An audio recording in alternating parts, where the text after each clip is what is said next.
বাংলাদেশের ভারত বিরোধী ছাত্রনেতা ওসমান হাদিকে শেষ করলো কে? এই প্রশ্ন যখন ভারত এবং বাংলাদেশে দুপক্ষতেই প্রধান আলোচ্য বিষয়, ঠিক তখনই ভারতের গোয়েন্দা সংস্থার হাতে এক বিস্ফোরক তথ্য এলো। এবং সেই তথ্য আজকে যখন প্রকাশ পেয়েছে, তখন কিন্তু আসলে এই ঘটনার পিছনে যারা জড়িত, আসল কালপ্রিট, আন্তর্জাতিক স্তর কিন্তু তাদের এবার চিনতে শুরু করে দিয়েছে। এই রিপোর্টটি আজকে প্রকাশিত হয়েছে ভারতের একাধিক মিডিয়ায়। সেখানে বলা হচ্ছে ভারত এই মুহূর্তে বাংলাদেশের ওসমান হাদির ঘটনায় ব্যাকফুটে বিভিন্ন ক্ষেত্রে পড়েছে, কারণ বাংলাদেশ সরকার এমন এক অদ্ভুত অভিযোগ ভারতকে নিয়ে করেছে, যা ভারতের ইতিহাসে কেউ কখনো ভারতকে নিয়ে করেনি, পাকিস্তান ছাড়া। এই মুহূর্তে ভারতের গোয়েন্দা সংস্থা পরিষ্কার বুঝতে পেরেছে যে আসলে বাংলাদেশের এই অরাজকতার পিছনে আছে পাকিস্তানের আইএসআই, এবং তারা বাংলাদেশের যেরকম বর্তমান চেহারাটাকে দেখা যাচ্ছে সেটা হলো প্ল্যান্টেড। এবং বাংলাদেশে এই প্ল্যানিং শুরু হয়েছিল অক্টোবর মাস থেকে।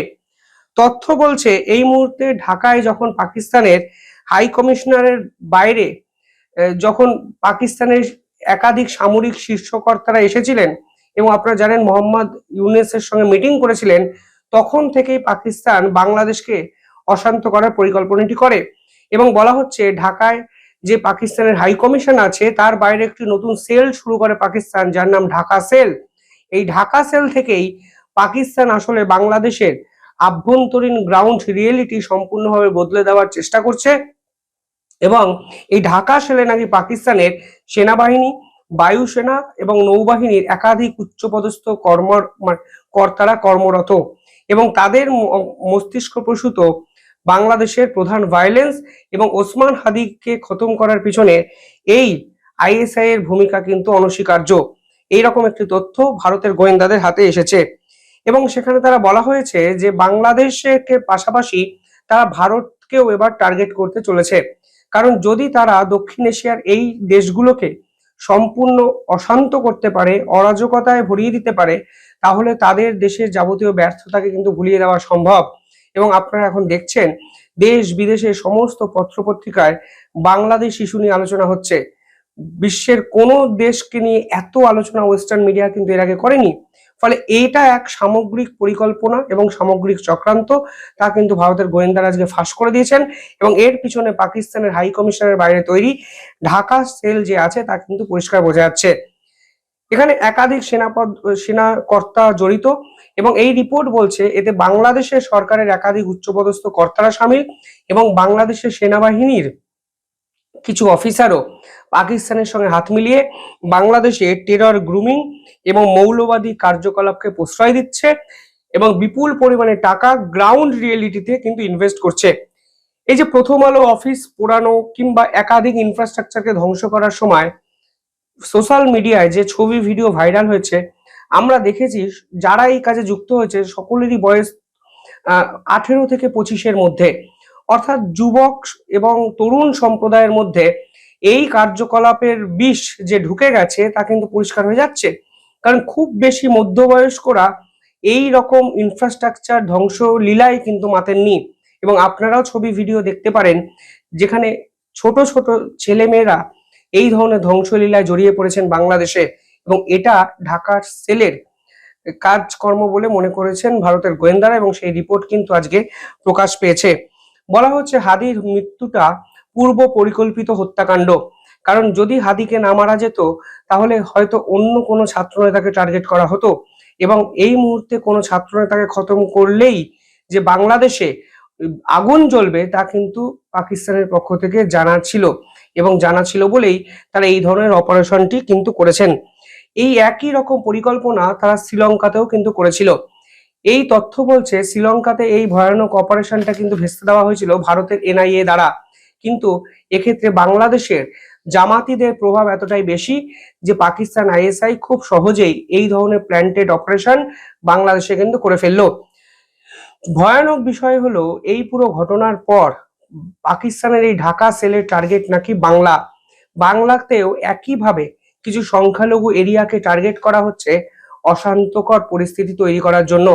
ওসমান হাদির মতো কাউকে খতম করে এই পরিকল্পনাটা বাস্তবায়িত করা হবে নাকি তা কিন্তু এই রিপোর্টে বলা হয়নি।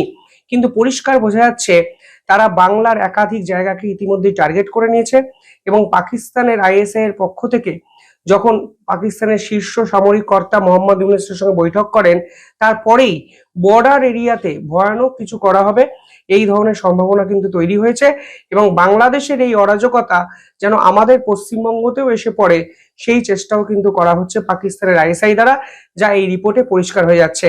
আপনারা এই রিপোর্টের হেডিং দেখতে পাচ্ছেন। আমি চাই আপনারা নিজেরাও গুগলে গিয়ে এই রিপোর্টটি পড়ুন, তাহলেই বুঝতে পারবেন ভারতের গোয়েন্দারা ঠিক কিভাবে পাকিস্তানের আইএসআই এর চক্রান্তকে ধরে ফেলেছে এবং যেভাবে ভারতকেও তারা বাংলাদেশের মাটিকে ব্যবহার করে টার্গেট করার চেষ্টা করছে, সেই তথ্য কিন্তু ফাঁস করে দেওয়া হয়েছে গোয়েন্দা এই রিপোর্টে। পাশাপাশি এই রিপোর্ট বলছে শুধুমাত্র বাংলা নয়, উত্তর পূর্ব ভারতকেও কিন্তু টার্গেট করা হবে। অর্থাৎ প্ল্যানিংটা পরিষ্কার। প্রথমে বাংলাদেশকে অশান্ত করো, বাংলাদেশ যখন ডিস্টেবিলাইজ হবে, যখন বাংলাদেশের সরকার টালমাটাল অবস্থায় থাকবে, যখন বাংলাদেশের জামাতি প্রভাব বাড়বে, ঠিক তখনই বাংলাদেশের সীমানা কেন্দ্রিক পশ্চিমবঙ্গ এবং নর্থ ইস্ট এই দুটো জায়গাকে টার্গেট করো, যেন ভারত মাথা গোঁজার জায়গাটা না পায়। যদিও ভারতের গোয়েন্দা তৎপরতা তুঙ্গে এবং এই রিপোর্ট একটা জিনিস পরিষ্কার করে দিচ্ছে যে পাকিস্তান নোংরা খেলা বাংলাদেশকে কেন্দ্র করে যে খেলছে এবং বাংলাদেশ হয়তো নিমিত্ত মাত্র, আসলে তাদের টার্গেট হলো পশ্চিমবঙ্গ এবং নর্থ ইস্টের একাধিক জায়গা, তা কিন্তু পরিষ্কার হয়ে যায়। এবং আপনারা দেখুন, পাকিস্তান কিন্তু এই ওসমান হাদির মৃত্যুকে কেন্দ্র করে সে অর্থে কোনো স্টেটমেন্ট দিচ্ছে না। তারা যদি কোনোভাবে ভারত যোগটি খুঁজে পেত, তাহলে এতদিনে অন্তত 300টি প্রেস কনফারেন্স করতো। মোহাম্মদ ইউনূস যেভাবে বাংলাদেশের এই ঘটনাকে কেন্দ্র করে ভারতকে দায়ী করেছেন, এরপর পাকিস্তান কেন নীরব সহজেই কিন্তু বোঝা যাচ্ছে, কারণ পাকিস্তানও জানে এই পুরো খেলাটা পিছন থেকে তারা খেলছেন, তাই তারা পুরো বিষয়ে স্পিকটি নট। এই পুরো ঘটনাকে কেন্দ্র করে ভারত এবং বাংলাদেশের পরিস্থিতি খারাপ জায়গায় গেছে। আপনারা জানেন আজকে দিল্লিতে বিশাল বিক্ষোভ হয়েছে বাংলাদেশ হাই কমিশনারকে কেন্দ্র করে এবং এর ফলে ভারতের হাই কমিশনারকে, যিনি বাংলাদেশে এই মুহূর্তে আছেন, তাকে তলব করা হয় মোহাম্মদ ইউনূসের সরকারের পক্ষ থেকে এবং মিনিট পাঁচেকের পর তিনি বেরিয়ে আসেন ভারতের পররাষ্ট্র মানে যিনি হাই কমিশনার, পররাষ্ট্র উপদেষ্টার রুম থেকে বেরিয়ে আসে বাংলাদেশে এবং সব মিলিয়ে তাকে নাকি বাংলাদেশ স্পষ্ট বলেছে যেভাবে হাই কমিশন অফিসকে টার্গেট করা হচ্ছে তা বাংলাদেশ ভাবে নেবে না। ফলে সব মিলিয়ে দেখুন পরিস্থিতি ক্রমশ জটিল জায়গায় চলে যাচ্ছে। এটাই পাকিস্তান চেয়েছিল এবং ওসমান হাদির মৃত্যুতে আলটিমেটলি ভারত বাংলাদেশ সম্পর্ক তো খারাপ হলোই, উল্টে যদি আপনারা ভাবেন যে কারোর পৌষ মাস, কারোর সর্বনাশ, বাংলাদেশের সর্বনাশ যা হওয়ার হলো, ভারতের হাতেও কিন্তু এক অত্যন্ত গুরুত্বপূর্ণ তথ্য চলে এলো। সেটাও কিন্তু এই পুরো ঘটনায় অত্যন্ত সিগনিফিকেন্ট একটা মুভ ভারতের গোয়েন্দাদের পক্ষ থেকে। তবে ভারত কি অ্যাকশন নেয় দেখার জন্য অপেক্ষা করতেই হবে। দেখতে থাকুন দ্য ইন্ডিপেন্ডেন্ট বেঙ্গল। ধন্যবাদ।